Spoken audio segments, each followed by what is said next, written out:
안녕하세요.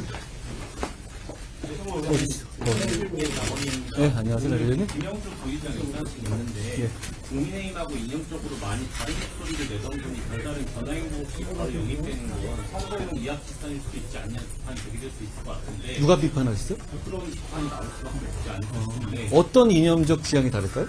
사실 문재인 정부에서 일단 초대 노동부 장관을 지내신 분이고 국민의힘이 대표적으로 그 실패한 경제정책으로 그 짓고 있는 소득주도 성장 관해서도 주도적으로 진행했던 분인데 이 관련해서 좀 어떻게 생각하시는지. 정책적인 면에서 모든 게 다 같을 필요는 없어요.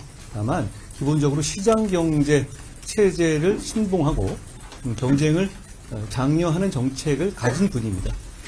그리고 제가 몇 번 얘기한 것 같은데요. 간첩죄의 범위를 이 현재 우리는 북한만을 대상으로 하고 있는데 중국도 외국으로 넓히는 그런 식의 법률을 직접 발의까지 하고, 그리고 최근에 민주당은 그 법의 통과를 사실상 반대를 해왔거든요. 그럼에도 불구하고 본인은 민주당의 입장과 달리 그 법이 국가와 이 시민을 보호하기 위해서 꼭 필요하다라는 입장으로서 인터뷰까지 하신 것으로 알고 있습니다. 저는 많은 부분에서 저희가 바라보는 지향점과 결코 다르지 않다고 생각합니다. 오히려 우리 국민의힘은 자유민주주의 정당입니다.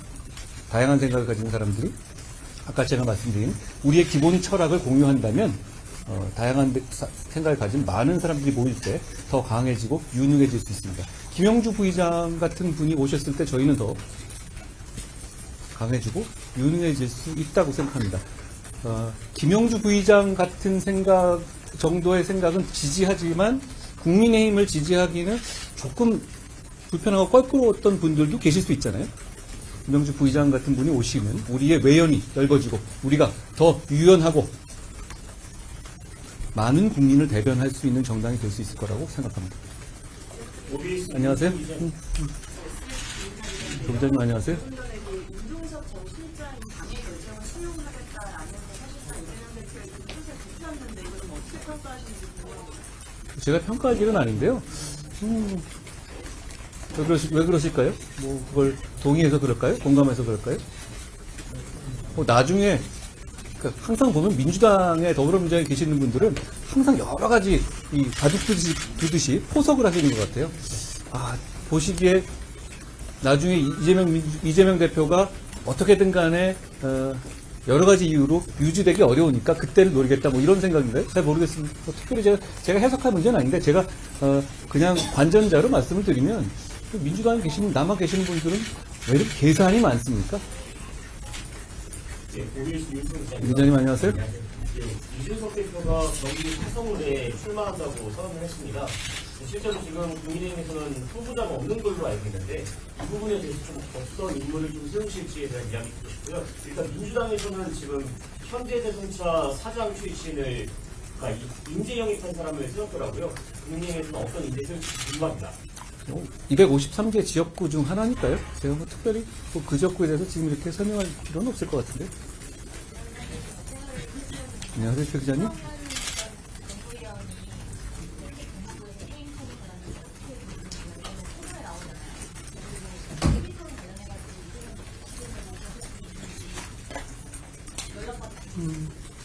저는 이 총선에는 여러 가지 정책, 특히 이 거대 정당 사이에서 어떤 차이가 있고 이슈에 대해서 어떤 입장이 있는지를 당대표들을 불러서 TV 토론을 생방송으로 장기간 하는 것이 언론이나 국민들이 많이 바라는 일이라고 생각합니다.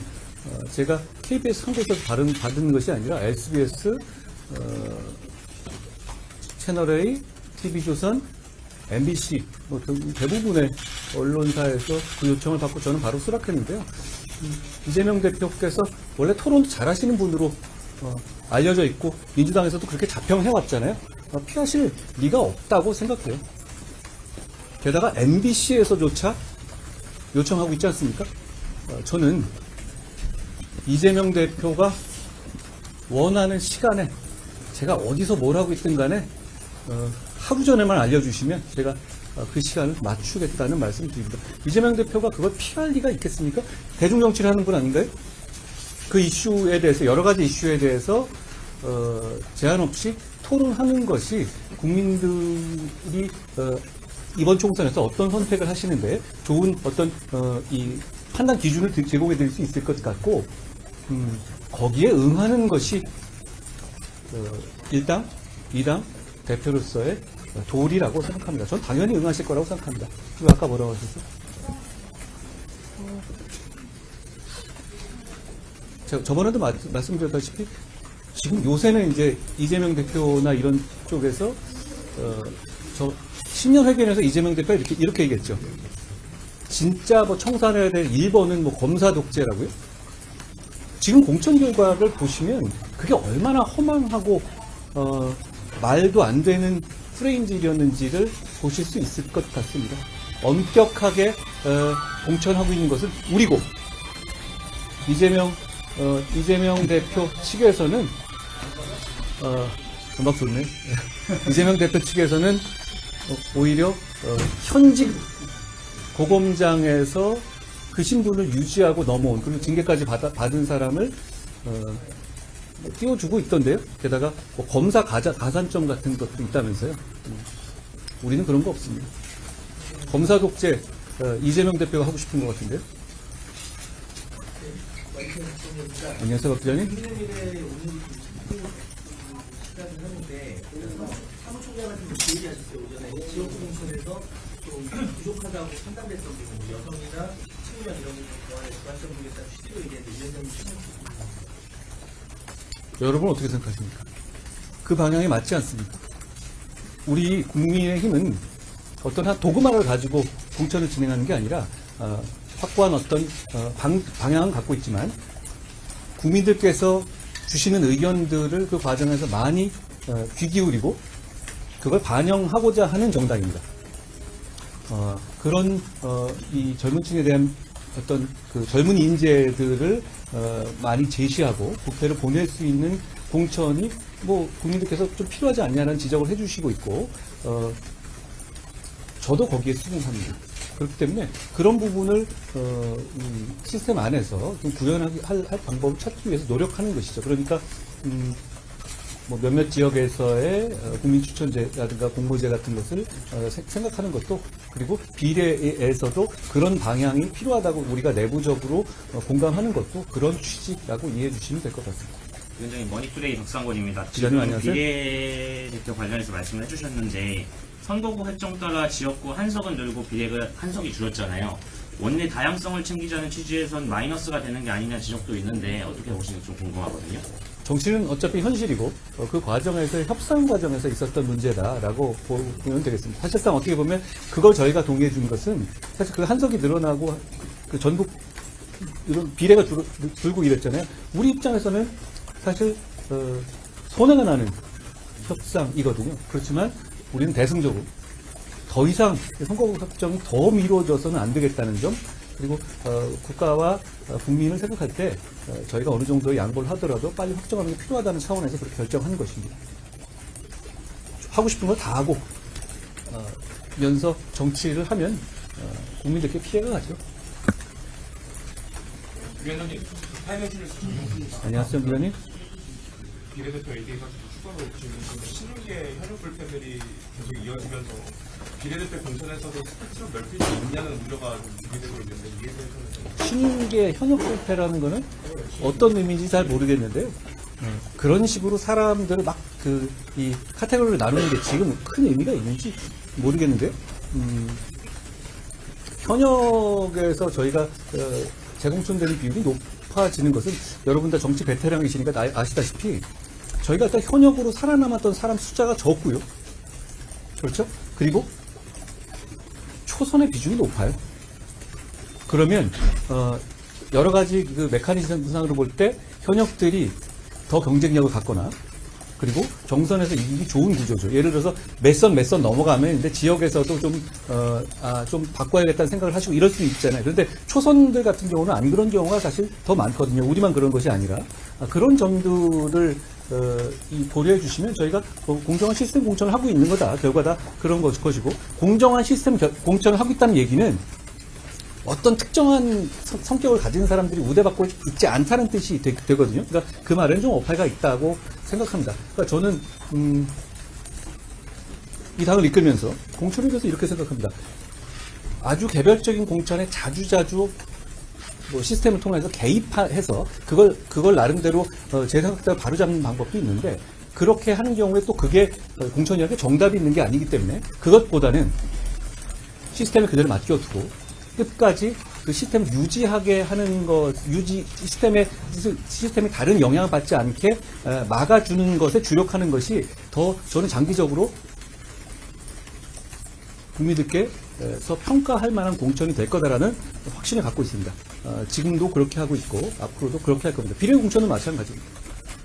원장님, 모나미터 기술을 보면 1년 만에 민주당 사범이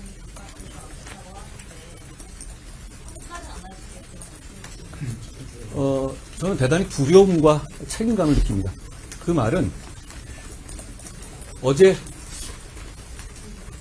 진보당 윤희숙 대표께서 수권 정당이 되겠다는 말씀을 하셨죠. 얼마 전까지만 해도 한석밖에 없는 그 위헌정당, 통진당 후신인 진보당에서 그런 말을 한다면 그냥 레토릭이고 허세라고 다들 생각했을 겁니다. 그런데 이제 그렇지 않게 됐습니다. 왜냐하면 이재명 대표의 민주당을 숙주로 해서 실제로 그런 일이 있을 수 있게 됐거든요. 지금 상당히 많은 지역구에서 서로 간에 협상을 하면서 주거니 받거니, 그리고 그렇게 하고 있지 않습니까? 이재명 대표는 위헌 종북 이석기 정당인 통진당의 후신인 진보당 등에게 전통의 민주당을 희화화시키고 망가뜨려서 숙주로 내주는 대가로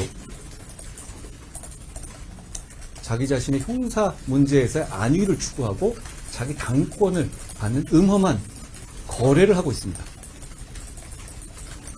그 거래는 원내 제1당에서 이루어지는 거래이기 때문에 국민들에게 직접적인 해가 가는 국가에 대단히 해로운 거래입니다.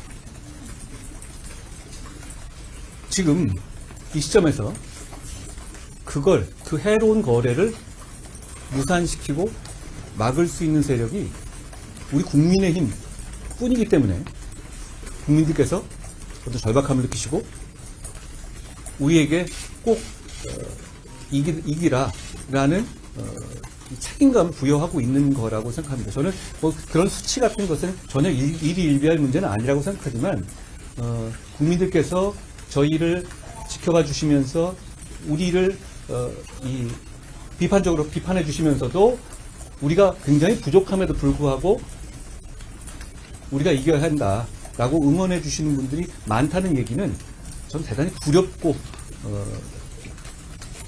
책임감을 느끼면서 두려움과 책임감을 느끼면서 받아들입니다. 저희가 아직 굉장히 많이 부족하고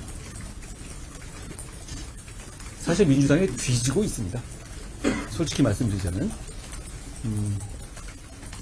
저희가 더 열심히 해야 된다고 생각하고 우리 모두 꼭 그렇게 하겠다는 말씀을 이 자리에 드렸습니다.